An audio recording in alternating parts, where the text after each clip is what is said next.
Olá, queridos, a paz do Senhor. É uma alegria imensa poder estar aqui com vocês em nosso 33º dia do propósito, Paixão pela Palavra.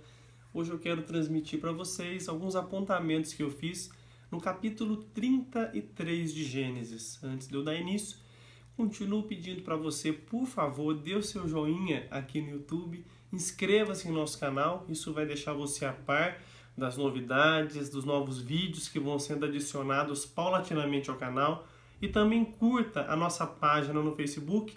Ela ainda é o meio pelo qual você vai ter acesso diariamente ao nosso devocional e ao vídeo com o resumo do capítulo. Então, curta a nossa página no Facebook e aproveite estar lá para poder compartilhar esse conteúdo com seus contatos. Vamos envolver muitas pessoas na nossa jornada por uma busca pelo conhecimento da Palavra de Deus. Gênesis 33, ele é a concretização de tudo que está sendo construído na história de Jacó, desde o momento em que ele deixou a casa de seu pai e se dirigiu até a casa de Labão. Nós sabemos que essa fuga, ela se deu em primeiro lugar pela providência de Deus, que queria trabalhar na vida desse homem que ele havia escolhido, mas também pelos maus atos de Jacó, que em atitudes obstinadas e impensadas prejudicou de uma forma terrível seu irmão Esaú. Obviamente a fuga se deu porque Jacó não queria encarar Esaú e resolver essa situação. Mas nós vamos chegar aqui ao momento em que Deus faz com que a história desses dois homens venham convergir. Eu entendo aqui dois princípios. O primeiro, o princípio da reparação. O verdadeiro arrependimento, a verdadeira mudança, ela é realmente demonstrada através de uma reparação. Se eu prejudiquei, eu quero recompensar o mal que eu fiz, eu quero realmente consertar. E observa aqui também que Deus queria dar um basta nessa história para que Jacó pudesse agora dar a continuidade na construção da história que ele estava escrevendo para ele pelo seu decreto eterno, pelo seu propósito de fazer de Jacó o pai das 12 tribos. Você vai perceber no texto que Jacó ele se apresenta diante do irmão Esaú numa das cenas mais bonitas do Antigo Testamento, numa das cenas mais bonitas de Gênesis. Eu tenho particularmente um apreço por momentos de reconciliação. Então, depois que eu vejo na história bíblica um Esaú tão raivoso e um Jacó tão atrapalhado, presenciar no texto o seu abraço fraterno, presenciar no texto o carinho demonstrado um pelo outro, me mostra aí um sinal visível do poder de Deus, da sua graça transformadora. Isso para mim é muito forte no texto.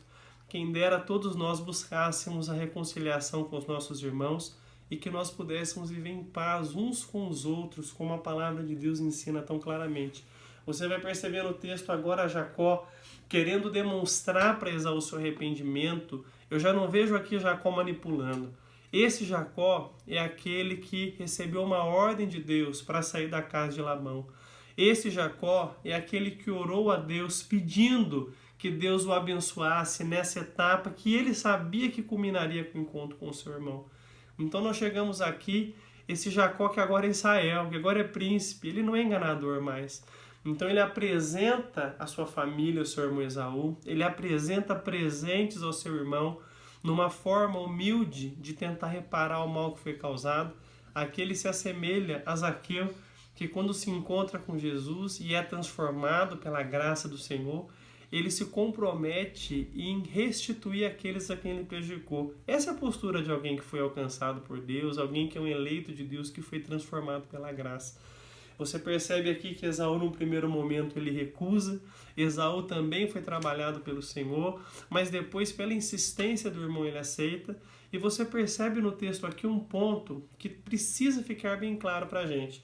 Esaú pede que Jacó continue com ele a jornada, mas Jacó, ele, numa conversa fraterna com o irmão, ele decide seguir no que ele chama aqui no pasto do gado, sem prejudicar o seu patrimônio, sem forçar a sua família, mas ele se dirige a um local diferente daquele onde está o irmão, e ele vai ali naquele local, e ele edifica um altar ao Senhor, e ele ora ao Senhor.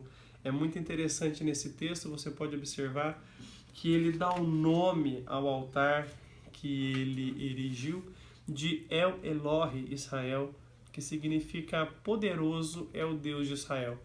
Marque esse último verso na sua Bíblia, medite nele um pouquinho. Você percebe que Jacó foi um cara pragmático em toda a sua vida. Ele sempre manobrou para conquistar. Nós não víamos, então, uma confissão de Jacó na providência, na confiança na soberania de Deus e no cuidado de Deus, mas agora nós vemos Jacó reconhecendo que poderoso é Deus e não ele. Então, essa deve ser a confissão de nós cristãos que cremos em Deus, que cremos na sua providência. Poderoso é Ele. Nós somos miseráveis pecadores que necessitamos tão ardentemente da graça do Senhor, da direção do Senhor, da bênção do Senhor. Então Jacó conseguiu fazer essa confissão. Poderoso é Deus, não sou eu. Que eu e você possamos também fazer essa confissão, confiando as nossas vidas totalmente, integralmente nas mãos daquele que tudo pode. Você observa aqui também, nessa decisão de Jacó, a sua própria compreensão pessoal de que ele estava aliançado com Deus. Deus tem um propósito comigo. Deus firmou aliança comigo. E eu preciso agora seguir o caminho que Deus está me mostrando. Eu preciso realmente não ter nenhum impedimento na minha vida. Abraão precisou se apartar de Ló. Isaac, nas suas muitas peregrinações, ele precisou perder o seu filho Jacó. Precisou que Jacó partisse para que o plano de Deus fosse concretizado. E agora Jacó se despede em paz do seu irmão Esaú, seguindo em direção ao projeto que Deus havia determinado para a sua vida. Que nós possamos observar realmente através do texto que Deus dirige os passos daqueles a quem Ele escolhe. E Jacó agora ele está obstinado, não mais em ter aquilo que não lhe pertence, mas obstinado em obedecer o Deus que lhe transformou, o Deus que lhe salvou. Que Deus te abençoe ricamente em nome do Senhor Jesus.